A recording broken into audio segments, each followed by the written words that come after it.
Okay, we're going to continue knitting this collar and then we will do the shoulder. Okay, we have 2 more rows to go until we do the fold over.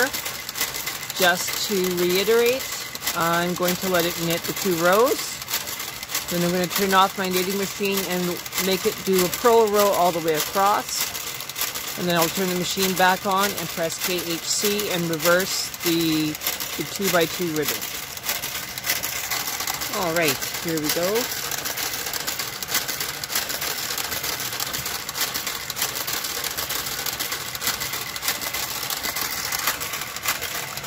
Okay, we are just past our knitting.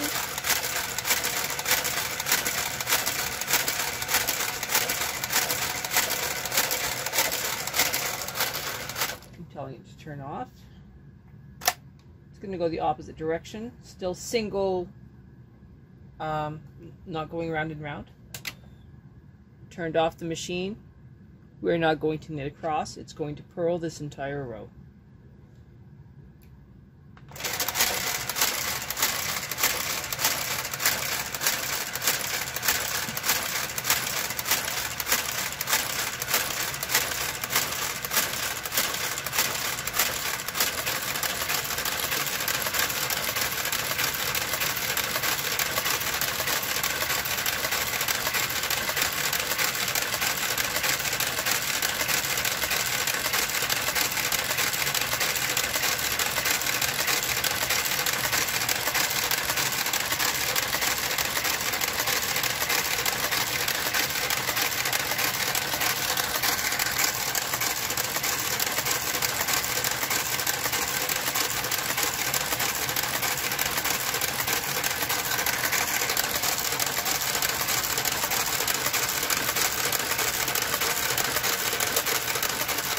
As soon as it's done this row, I will turn off the garter carriage, move it outside the turn mark, and turn my machine back on.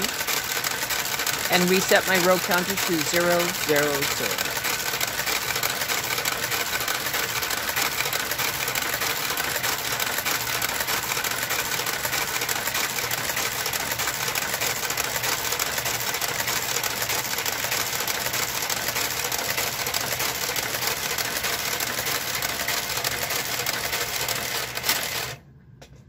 Okay, garter carriage is off.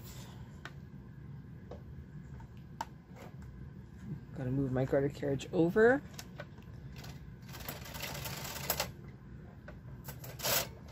Past the turn mark.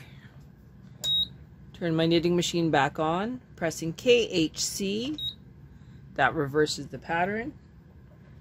Coming back.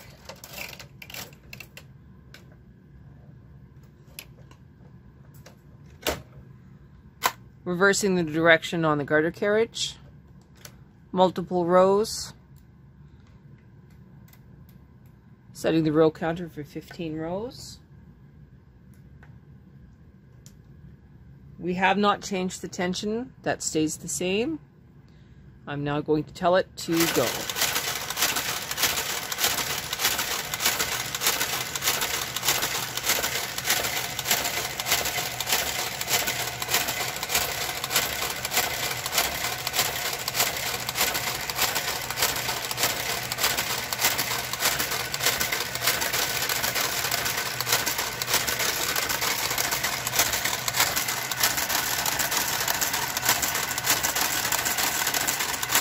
Here you can see that the pattern is reversed.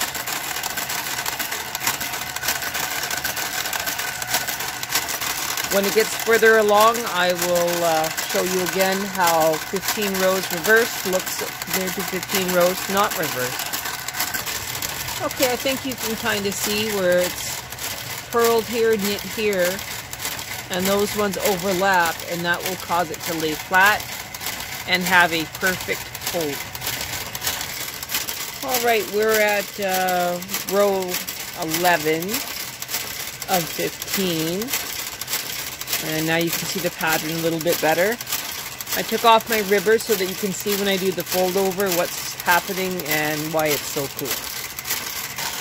Alrighty, this is our last row. I'm going to let it go all the way across the work. And then I'm going to tell it to sit off to the side while I do the fold over.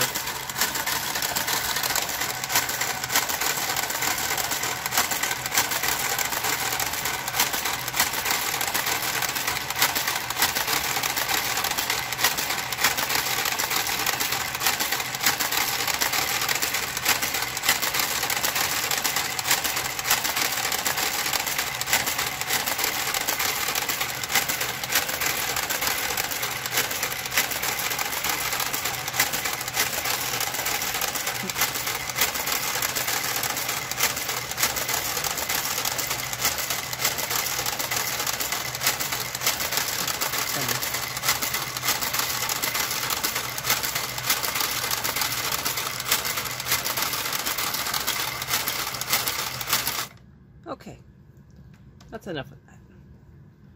Off it goes. While the garter carriage is out of our way, we will increase the stitch size to 8 so we don't forget later. I am now going to put some weight on the edges.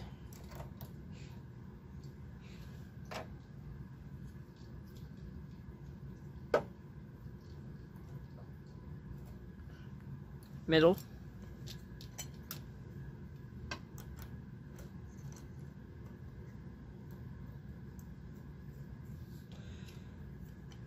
Ends. Well, middle of the middle.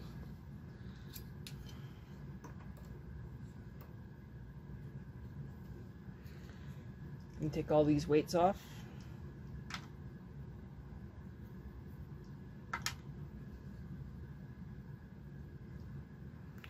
That way there's nothing working against me.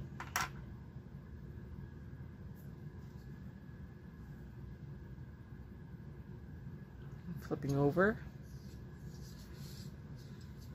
Now, my favorite is a piece of rebar, basically.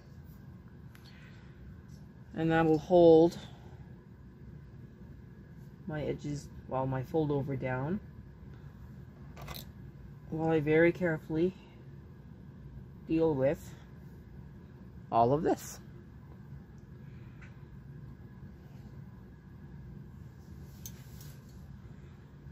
It's not easy. It's one heck of a balancing act.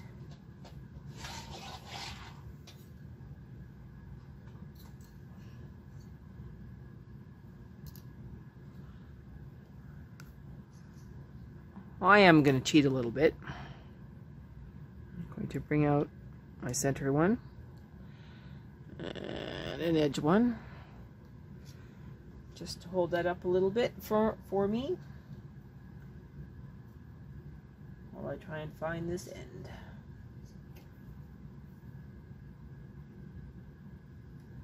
Okay, I missed.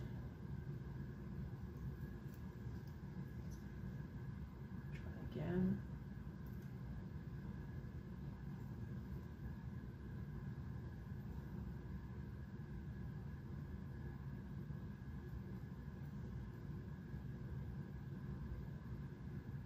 So I'm going to put all of these loops onto a needle. 2 by 2, 1 by 1, doesn't really matter.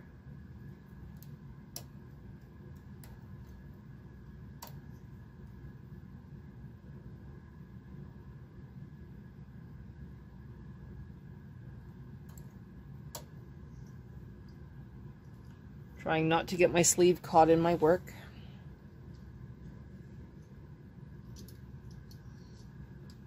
It's not always easy.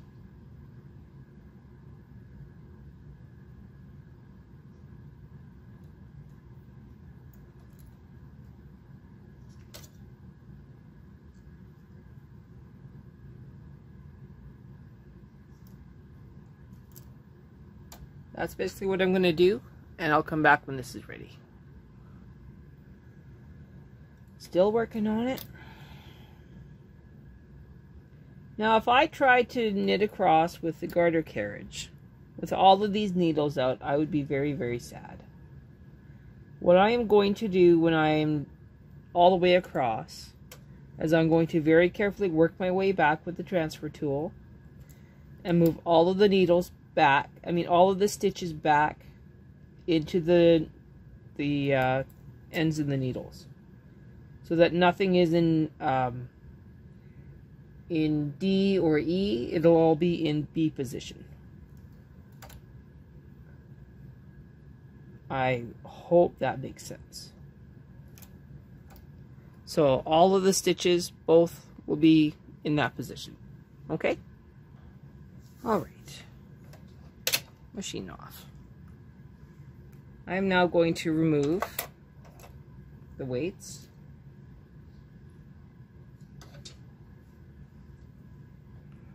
And put them back on. my cast on comb.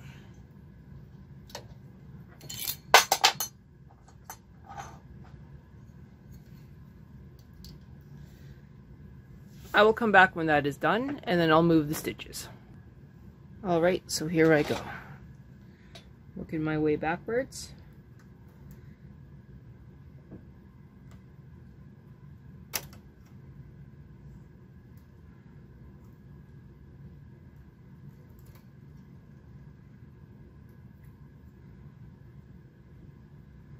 That's quite unnerving to me.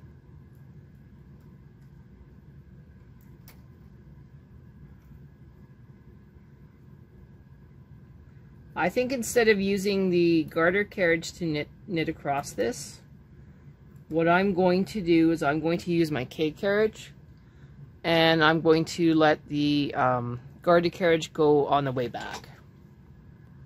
Okay, it's not that it would not work. It's about security and confidence, and I'm just not there yet. So I'm going to be safe.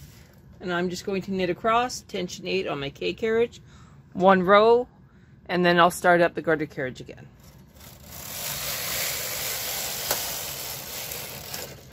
Not a big deal.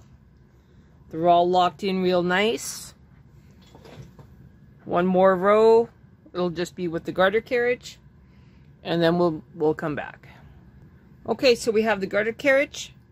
The knitting machine is turned off, so it's going to knit purl, tension 8, 1 row, going straight across. I guess I have to plug it in first. Probably easier for it to run that way. 1 row, going.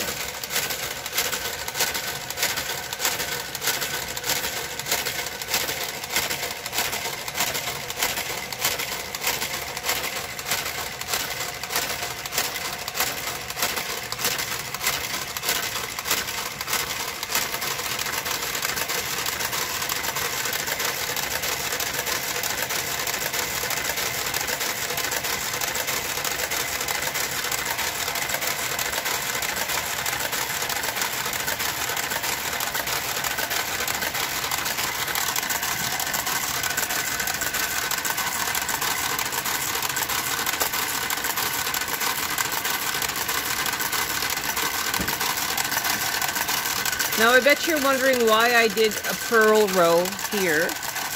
It's because this is now the good side of my collar. So I'm going to put the good side of my sweater facing that direction. So the purl side to me, knit side to the row counter, basically. Alright, so I'm going to turn off my garter carriage.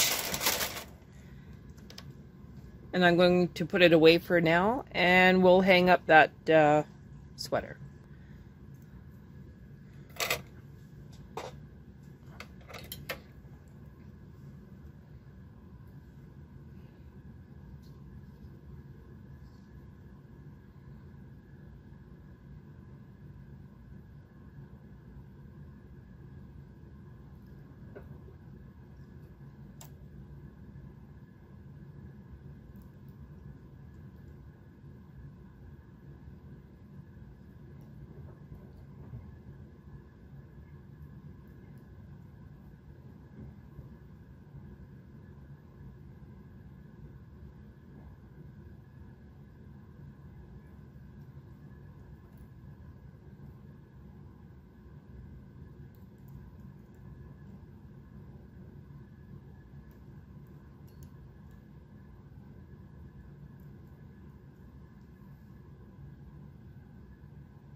Okay, so that's on there.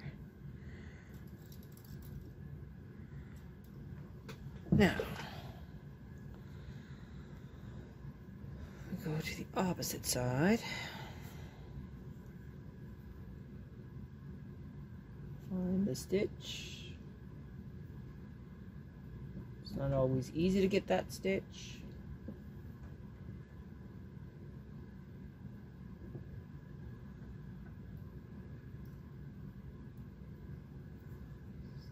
You have the one that's knit off, plus its friend underneath. And then it's got another friend. Okay. So these three are all that's holding it up. Now we look in between here and here.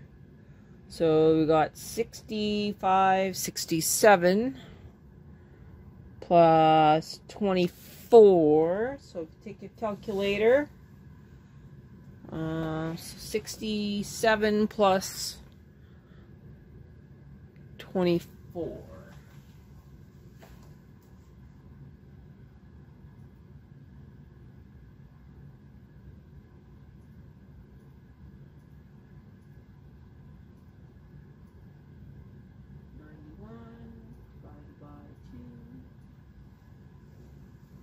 Ninety-one divided by 2 equals 45, 46, so we'll say 44.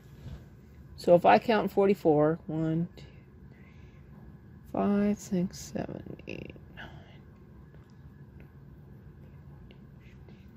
17, 18, 19,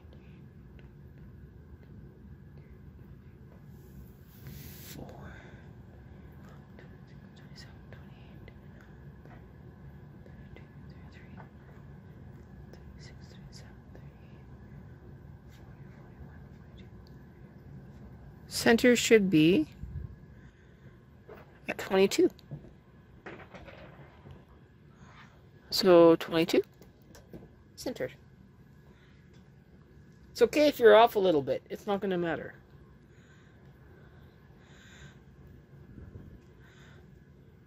Now just guess. No more reason to do any more math. It's feeling a little loopy, move it over. There's no reason to make pleats or make it any harder than you need to.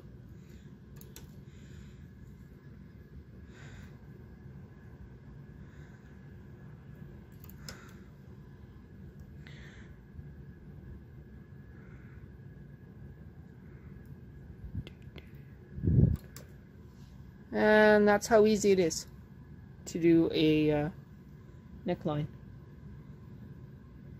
That's also how you do sleeves, is you ease it on there.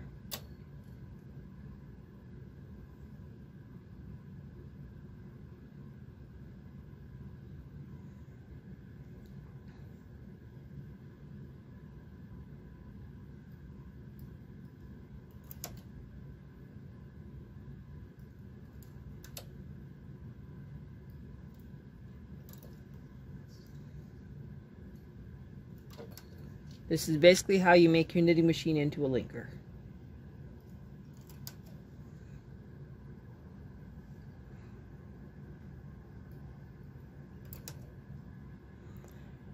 Watch your yarn tails, and you can weave them in before you knit across to lock this all in.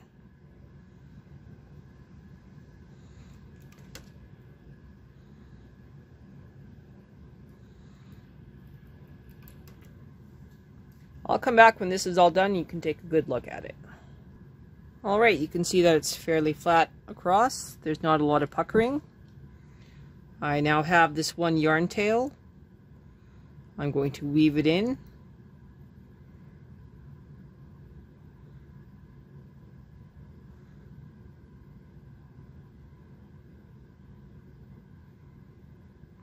This way I don't have to deal with it later, which not dealing with it later makes me very happy.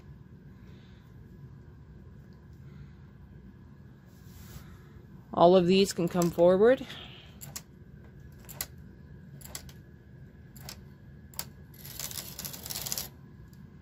Okay, I'm going to knit across one time, still tension 8. Then I'm going to do a gate peg bind off to make sure this is all secure.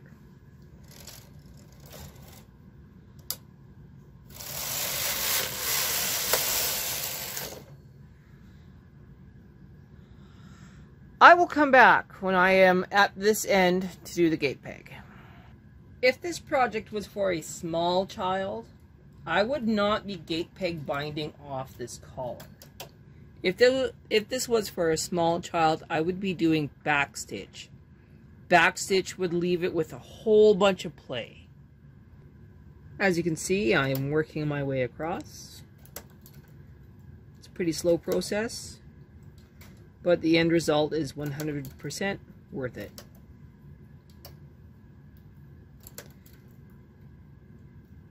It's stable, it's secure, and it is one of my favorites. Alright, last couple stitches here.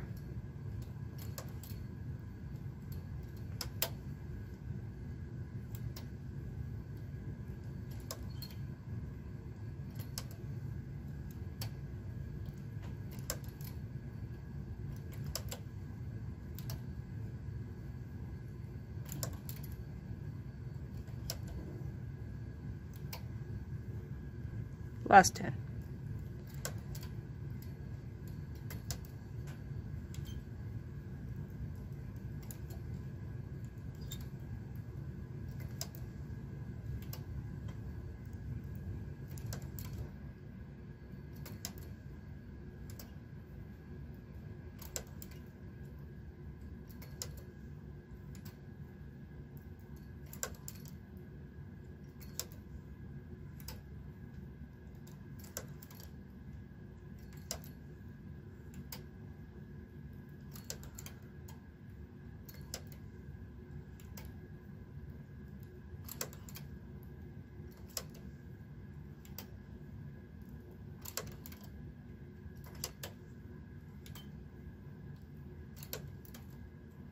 Last stitch, yay! Okay, and locking it in. All right.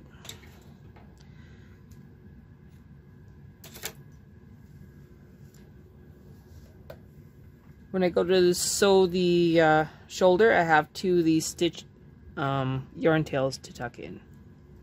We'll see if I remember to tuck them in. Okay, I'm going to pause this and then take this off. Okay, now the magic. I'm going to remove this bit of waste yarn.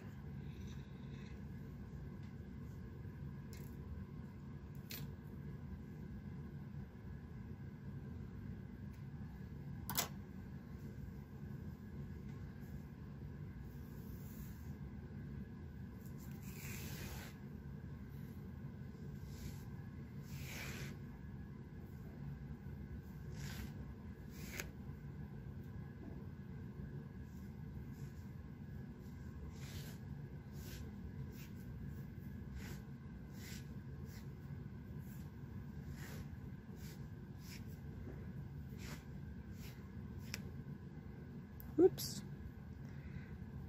Let's see if we can find it here.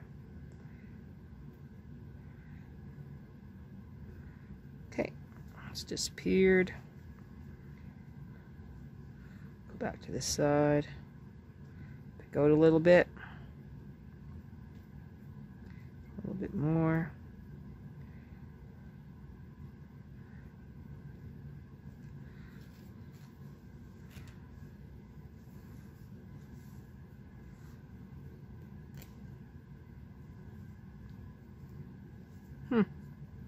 Well, that doesn't usually happen.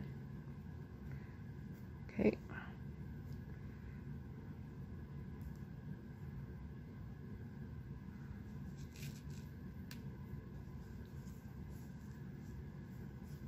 Looks like I got some picking to do.